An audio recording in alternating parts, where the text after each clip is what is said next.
जोहार।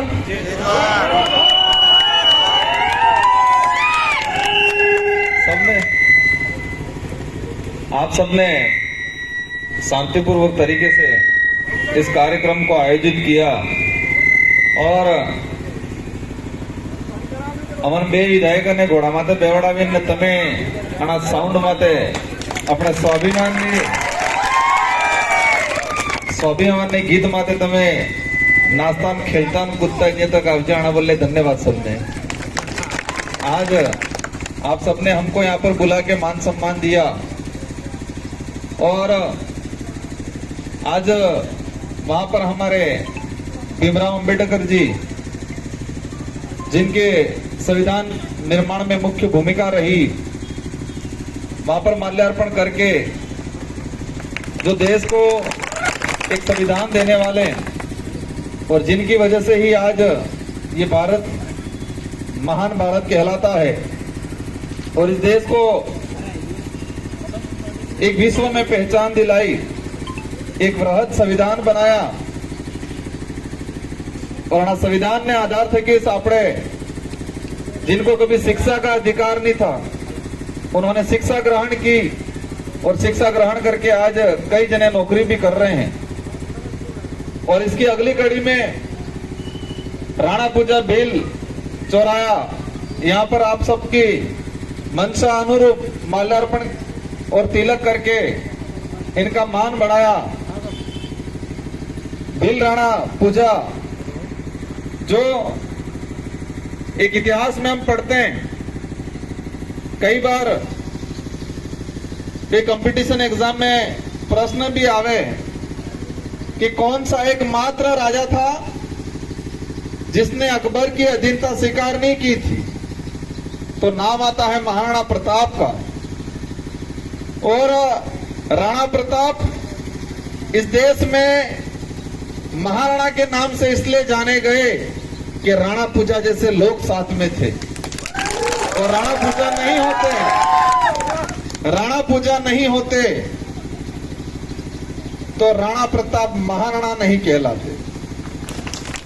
अगर राणा पूजा साथ में नहीं होते तो राणा प्रताप महाराणा नहीं कहलाते और इतिहास में उनको जो स्वर्णिम अवसरों से उनको नहीं लिखा जाता। उनको भी मानसिंह जो आमेर के राजा थे, जो अकबर के सालाजी बने थे और सेनापति बने थे, उनकी कड़ी में महाराणा प्रताप को भी माना जाता अगर राणा पूजा बिल नहीं होते। ऐसे शख्सियत की आपने आज ये माल्यार्पण करा के और ये कार्यक्रम जो किया, आज हमारा इतिहास इतना गौरवशाली रहा है। मेरा आज कार्यक्रम दे रखा है 11 बजे का कार्यक्रम दे रखा है, लेकिन आप सभी साथियों ने, विधायक जी ने कहा कि 5 मिनट के लिए आना पड़ेगा। आगे भी लोग इंतजार कर रहे हैं, लेकिन यहाँ पर भी हमारी माताएं, बहनें और भाइयों सबका उत्साह देख के बहुत अच्छा लगा।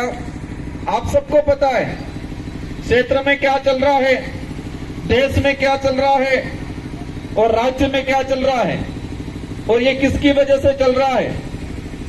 मैं सटीक रूप से 1-2 बातें कहना चाहूंगा। हमें तर्कशील बनना है, तर्कशील बनना है, बातों को समझना है कि सही क्या है और गलत क्या है। आज देश में हो क्या रहा है, कई लोग, कई नेता कहते हैं कि इस भारत देश ने विकास कर लिया और विकास की कोल हमने कोरोना में देखी। क्या देखा? विकास की जो पोल है वो कोरोना में देखी कि हमारा देश कितना मजबूत है। कोरोना में हाल क्या हुआ? कोरोना में जब बीमारी आई तो हमारे देश के अंदर लोगों को एडमिट करने के लिए हॉस्पिटल नहीं थे और हॉस्पिटल थे तो बेड नहीं थे और बेड थे तो उसको लगाने के लिए दवाई नहीं थी। ये स्थिति हमारे देश की और यही स्थिति कांग्रेस बीजेपी के लोगों ने किया है। आज कोरोना काल के अंदर लॉकडाउन लगा, हमारे लोग गुजरात अहमदाबाद से पैदल चल चल के आए, 300, 400, 500 किलोमीटर पैदल चल के आए। हमारे देश की सरकारों के पास गरीब को, मजदूर को कोरोना काल में उनके घर तक पहुंचाने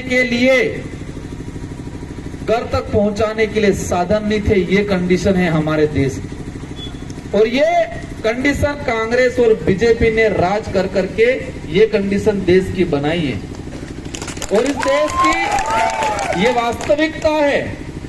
लेकिन वर्तमान में क्या होगा? कोरोना काल भूल जाएंगे, 400-500 किलोमीटर पैदल चल के आए वो भूल जाएंगे, हॉस्पिटल में गए दवाई नहीं मिली वो भूल जाएंगे, आरक्षण नहीं मिल रहा है वो भूल जाएंगे। और कांग्रेस बीजेपी वालों को ये लगता है कि इन लोगों को हम छोटी छोटी थैलियां दे देंगे, एक एक फोन दे देंगे, इसमें वापस वोट देंगे। मैंने बोला आपने तालियां बजा दी, पर मेरी बात को समझे क्या? और समझने के बाद गांठ क्या बांधी आपने? मैं समझाना यह चाह रहा हूं कि देश में जो हमको पीड़ा हुई कोरोना काल में, बेरोजगारी को लेके जो लोग परेशान हो रहे हैं, देश में महिलाओं को सड़कों पे नंगे घुमाया जा रहा है, वो सब भूल के कांग्रेस बीजेपी को ये लगता है वो सारी बातें ये लोग भूल जाएंगे और हम उनको पोटली पकड़ा देंगे, ये लोग खुश हो जाएंगे, वापस वोट देंगे, ये समझते हैं। क्या ऐसा होने देना है?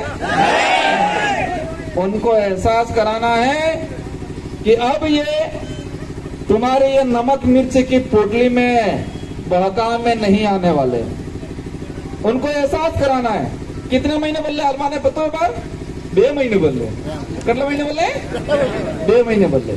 और ये विचारधारा, और हम लोग ये काम करते हैं कि हमारा क्षेत्र, हमारे समाज के लोग, गरीब तबके का लोग आत्मनिर्भर बने, और आत्मनिर्भर को हमारी लोकल भाषा में हो कहीं कि खुद ने पोगमाते उबे थाए।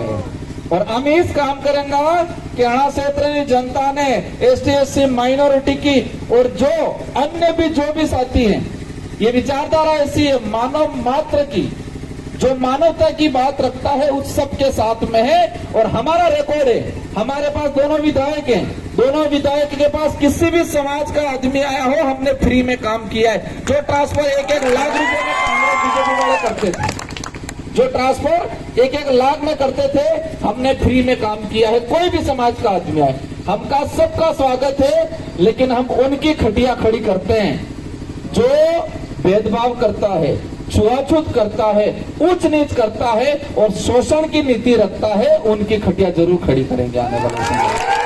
और मैं कहता हूं, हमारे साथ हर वो व्यक्ति आके खड़ा रहेगा जिसके अंदर मानवता है। कोई भी व्यक्ति, कोई भी समाज का होगा, हर व्यक्ति हमसे जुड़ेगा जिसके अंदर मानवता है, जिसके अंदर शोषण की नीति है, जिसके अंदर छुआछूत की नीति है, जिसके अंदर भेदभाव की नीति है, वही व्यक्ति हमारे साथ नहीं आएगा। और इस कार्यक्रम के माध्यम से मैं कहता हूं, आज देख सकते हो कितना परिवर्तन हुआ। ये नई विचारधारा आई, 2 विधायक चुन के भेजे। जो मुख्यमंत्री 5 साल में 1 बार डूंगरपुर आते थे, वो 1 महीने में 5 बार आते थे। अभी मोदी जी भी आने वाले हैं। ये ताकत है हमारे। पहले डूंगरपुर बांसवाड़ा को कोई जानता नहीं था, अब डूंगरपुर बांसवाड़ा का नाम लेते हैं कहीं भी। और हमने ऐसी छवि बनाई है, राजस्थान के किसी भी कोने में जाके आप रुकोगे और डूंगरपुर 84 और सागवाड़ा का अगर नाम लोगे तो आपको हर तीसरा चौथा व्यक्ति पहचानेगा और आपको बुला के बिठा के पानी जरूर पिलाएगा। ये काम किया है हम लोगों ने। इन्हीं शब्दों के साथ आप सबको धन्यवाद, आभार। ये खुशी, ये गुस्सा, हमारे लिए खुशी, इस विचारधारा के लिए स्वाभिमानी बनना है, खुद के लिए लड़ना है, आने वाली पीढ़ी के लिए लड़ना है। और लड़ना किससे है? कमल कांग्रेस से लड़ना है। और ये लड़ाई कब लड़ेंगे? वोट के वक्त लड़ेंगे। और कैसे लड़ेंगे? पेटी के अंदर वोट डाल के लड़ना है। ठीक है, इन्हीं शब्दों के साथ आप सबको धन्यवाद, आभार, जय भारत, जय भारत, जय संविधान।